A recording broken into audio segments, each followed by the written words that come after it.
আজকে আমরা তীর্থগঙ্গাতে এসেছি। এইটা হচ্ছে এদের পার্কিং। তো এখানে গাড়িটা পার্ক করে আমরা ভেতরে ঢুকবো। আর সামনে দেখুন আশেপাশের দোকানে না বড় বড় অজগর সাপ আর কত রকমের রেপটাইলস ছিল। এখানে টিকিট কাটা হচ্ছে, আমরা ঢুকবো। এই যে ঢুকে গেছি। কি অপূর্ব সুন্দর জায়গাটা। বড় বড় দুটো মানে ওয়াটার বডি আছে বড় বড়, আর ওয়াটার বডির ভেতরে নানান রকমের মাছ, আর মাছগুলো হচ্ছে নানান রকমের কালারের।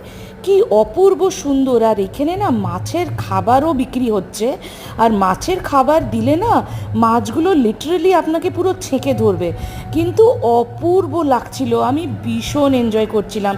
এইটা one of my favourite place in বালি। এটা দারুণ ছিল। দেখুন কত রকমের মানে কালারফুল মাছ, কি ভালো লাগছিল দেখতে।